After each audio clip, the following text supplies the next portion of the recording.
এখানে একটা কথা একটু বলে রাখি যে আগের দিনে আমরা মেডিকেল স্টুডেন্ট থাকা অবস্থায় যেটাকে বলতাম যে ডাউন স্টিচিং করা বা নিও অ্যাডজুভেন্ট কেমোথেরাপি বা অপারেশনের পরে কেমোথেরাপি দেওয়া হতো।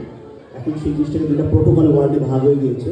একটা হচ্ছে SIOP প্রোটোকল, যেখানে কিনা এই ম্যালিগনেন্সিগুলোকে আগেই কেমোথেরাপি দিয়ে একে ছোটো করা হয় সার্জিক্যাল রিস্ক কমানোর জন্য, স্পিডেস কমানোর জন্য এবং বেটার আউটকামের জন্য।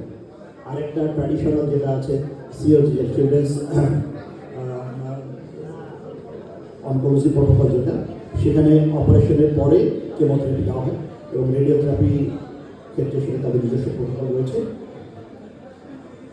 So Wilms tumor is the most common primary renal malignancy in children, and typically এটাকে আন্ডার 5 টিউমার বলা হয়, আর 2 to 5 years এর বেশি হয়।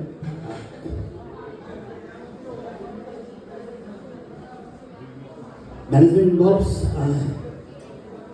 multidisciplinary approach, focusing on the stage of tumor. 5টা স্টেজ আছে, বিভিন্ন স্টেজে বিভিন্ন প্রোটোকল আছে ওয়ার্ল্ড ওয়াইড।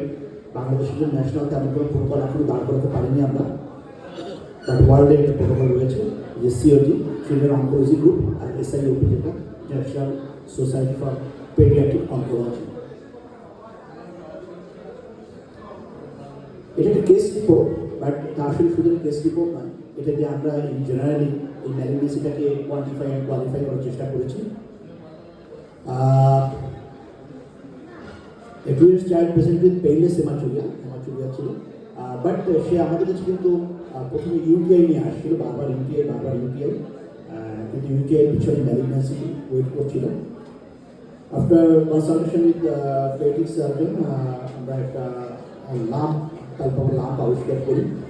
আমরা সাথে আল্ট্রাসোনোগ্রাম করি, তো আল্ট্রাসোনোগ্রাম হচ্ছে fairly large mixed echogenic mass 8.3 to 7। এটা 2 বছরের বাচ্চার পেটের ভিতরে 8 সেন্টিমিটার বা 7 সেন্টিমিটার বিশাল বড় টিউমার। এটা almost occupied the whole of the abdomen. Impression was mass in left kidney. পরে আমরা কন্ট্রাস্ট এনহ্যান্সড সিটি স্ক্যান করি এবং সেখানে huge mixed density lobulated mass. তখন সাইজটা আরেকটু বড় বলেছে। এটা মেবি হয়তো সিটি স্ক্যান করতে যে দেরি হয়েছে, এই সময়ের মধ্যে এটা প্রোগ্রেসিভলি 8 থেকে 11তে চলে গেছে, quickly এনার্জিং size. And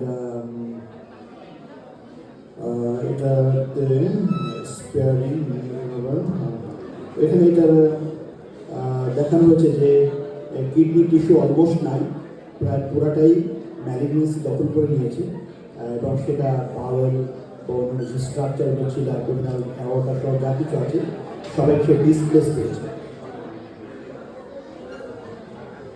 The patient was managed according to SIOP protocol, International Society of Pediatric Oncology, receiving preoperative chemotherapy followed by left radical nephrectomy and adjuvant chemotherapy. The operation পরে আবার chemotherapy দেওয়া হয়েছে।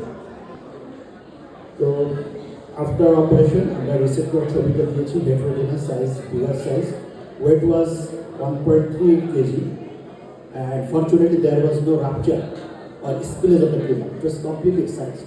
এবং এটার পিছনে আমরা ক্রেডিট দিয়েছি preoperative chemotherapy.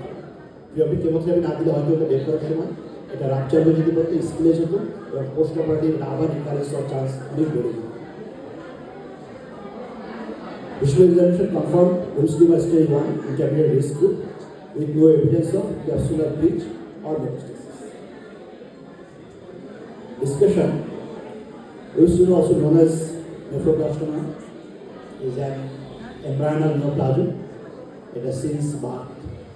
Most common renal malignancy in children, 6% of all childhood malignancy, and second most common abdominal solid tumor in childhood. এটার ক্লিনিক্যাল ফিচারটা এরকমই আসছে যে পেইনলেস অ্যাবডোমিনাল মাস, এটাই অন্য পাওয়া যায়, haematuria. There may be hypertension associated with abdominal pain, fever and anaemia, and rarely presents with metastasis liver. অনেক সময় এটাকে 10% টিউমার বলা হয় বা রুল অফ 10 দিয়ে এটাকে কোয়ালিফাই করা হয়। এটা 10% কেসে এটা বাইল্যাটারালি থাকতে পারে, নট ইউনিল্যাটারাল। এটা অ্যাবডোমিনাল পেইন 10% থাকতে পারে। Metastasis, Excuse me, silence please, we are going through a scientific session. I request you all to be silent.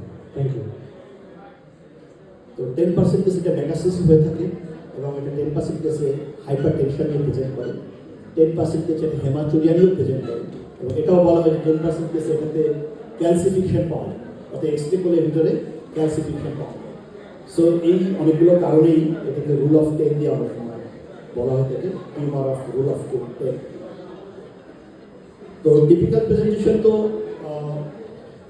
ভালো, যে জিনিস টিপিক্যালি প্রেজেন্ট করে সেটা অবশ্যই ডায়াগনোসিস আর্লিয়ার হয়, কিন্তু যেটা এটিপিক্যালি প্রেজেন্ট করে সেটা কিন্তু আমাদের জন্য ভয়ের ব্যাপার। Paediatrician, paediatric surgeon, general surgeon, oncologist সবার জন্য এটা ভয়ের ব্যাপার, জেনারেল ফিজিশিয়ান, পেডিয়াট্রিশিয়ান সবার জন্য। তো হঠাৎ এটিপিক্যাল প্রেজেন্টেশন যেটা যদি আমরা আর্লি ধরতে পারি তাহলে এই পেশেন্টকে আমরা আর্লি ট্রিটমেন্ট দিতে পারবো। তো মোস্টলি আমাদের দেশের পেডিয়াট্রিশিয়ানের কাছে বাচ্চারা আসেন পেট ব্যথা নেই। তো পেট ব্যথা কি গ্যাসের ব্যথা, নাকি হেলমেটের থেকে ব্যথা হচ্ছে, নাকি তার কোনো ভাজা পোড়া খাওয়ার কারণে, কিসের থেকে হচ্ছে? তো সেই জন্য অ্যাবডোমিনাল পেইন শুধু অ্যাবডোমিনাল পেইন না, এটা একটা অ্যালার্মিং সাইন। বাবা মাকে অবশ্যই যে কোনো বাচ্চাদের পেট ব্যথার ক্ষেত্রে সর্বোচ্চ সতর্কতা অবলম্বন করতে হবে। তো ম্যালিগনেন্সিতে পেট ব্যথার কারণের মধ্যে আমরা বলেছি টিউমারে হ্যামারেজ হতে পারে, টিউমারটা রাপচার হয়ে যেতে পারে, স্ট্রেচিং হয়, capsular stretching causes pain, haematuria. অনেক সময় আমরা শুধু ইউটিআই চিন্তা করি হেমাচুরিয়া বা একটা রেনাল স্টোন হতে পারে ভাবি, কিন্তু ম্যালিগনেন্সি বাহাইন্ডে থাকতে পারে, সেটা আমাদেরকে অবশ্যই ব্রেনে রাখতে হবে, বিং এ পেডিয়াট্রিশিয়ান আর paediatric surgeon. Gross of microscopic haematuria less common than renal carcinoma and maybe intermediate. Hypertension, তো এটা আবার একটা ফিজিশিয়ানের ব্যাপার চলে আসে। তো পেডিয়াট্রিক পেশেন্ট হাইপারটেনশন তো সাধারণত কখনোই মাপা হয় না, তো খুব রেয়ার কেসে যখন সিমটমস পাওয়া যায় তখনই হয়তো প্রেশার মাপা হয় বাচ্চাদের। 2 ইয়ার্সে বাচ্চাদের প্রেশার মাপা মেশিন সবার কাছে থাকে না। এনিওয়ে হেডেক হতে পারে, সিজার থাকতে পারে, sometimes latest heart failure. Fever তো পৃথিবীতে এমন কোনো বাচ্চা নেই যে ফিভার এক্সপেরিয়েন্স করেনি। তো সব ফিভারই ফিভার না, ফিভারকেও আমাদেরকে কেয়ারফুলি হ্যান্ডেল করতে হবে। মে প্রেজেন্ট অ্যাজ অ্যাকিউট অ্যাবডোমেন। তো টিউমার রাপচার বা হ্যামারেজ যেটা হয়, অ্যানিমিয়া, এটা বাঙালির কমন প্রবলেম। অ্যানিমিয়া আমরা সভাপতি মনে করি বাচ্চা খায় না, এই জন্য অ্যানিমিয়া হয়েছে। বাচ্চা অনেক চঞ্চল দৌড়াদৌড়ি করে, সেই ব্যাপারে কিছুই খায় না, কিন্তু আসলে অ্যানিমিয়া না, anaemia maybe a sign of malignancy. Respiratory syndrome, অনেক সময় এটা লাংসে মেটাস্টেসিস করে এবং ডিসনিয়া রিপ্রেজেন্ট করতে পারে। সুতরাং বাচ্চাদের শ্বাসকষ্টকে শুধু অ্যাজমা ভাবলে চলবে না, এটার পিছনে ম্যালিগনেন্সি থাকতে পারে, সেটা আমাদের ভাবতে হবে। স্ক্লেরাল লেবিয়াল সোয়েলিং, এটা জেনারেল সার্জারিতে খুব প্রিয় একটা সাবজেক্ট। ভ্যারিকোসিল, এই ভ্যারিকোসিল নিয়েও কিন্তু এই উইলসে বাচ্চা প্রেজেন্ট করতে পারে, কারণ এরা যে প্রেশারটা দেয় রেনাল ভেইনের উপরে, যার কারণে ভ্যারিকোসিল ডেভেলপ করতে পারে। প্যারানিওপ্লাস্টিক সিনড্রোম, তারপরে পলিসাইথেমিয়া এবং হাইপারক্যালসিমিয়া এটা হতে পারে। আরও এসেছিল অন্য কর্নিয়াল অ্যানোমালিজ লাইক অ্যানাইরিডিয়া, ওয়াগার সিনড্রোম, এগুলো খুব রেয়ারলি পাওয়া যায়। হেমি হাইপারট্রফি, একটা বাচ্চার এক সাইড বড় আর এক সাইড চিকন থাকে, তো এগুলো প্রায় হাইপোস্টোরিয়াস রিজনলি থাকতে পারে। তো ট্রিটমেন্ট মাল্টিডিসিপ্লিনারি, সিওজি, এসআইওপি, দুইটা প্রোটোকলই ওয়ার্ল্ডে অ্যাকসেপ্টেড। যে পৃথিবীর যে দেশ, ইউরোপিয়ানরা এসআইওপি বেশি প্রোটোকল ফলো করেন। এখানে এটা উদ্দেশ্য হলো টিউমারকে শ্রিঙ্কেজ করা, ভাস্কুলারিটি কমানো এবং সিউডোক্যাপসুল ফর্মেশন করা, যাতে সহজে রাপচার না হয়। তো এগুলো সবই প্রি অপারেটিভ রেডিওথেরাপি লাগে না। সো পেশেন্টের বেটার ম্যানেজমেন্ট হয়। সো কনক্লুশন আমরা বলতে চাচ্ছি যে this case underscores the importance of early recognition of hematuria and abdominal mass in children, prompt imaging and adherence to protocol-based treatment. Wounds are diagnosed and treated at an early stage carries excellent outcome. Take home message হচ্ছে যে কোনো child যদি UTI নিয়ে আসে, বারবার UTI হয়, তাহলে তাকে ম্যানেজমেন্ট এক্সকিউট করতে হবে, তাকে ভালোভাবে চেক আপ করতে হবে এবং আর্লি যদি ডায়াগনোসিস করা যায় তো প্রগনোসিস বেটার। আমাদের সেই বাচ্চারা অপারেশনের পরে এখন সেটা ভালো আছে, এই very good. Thank you very much.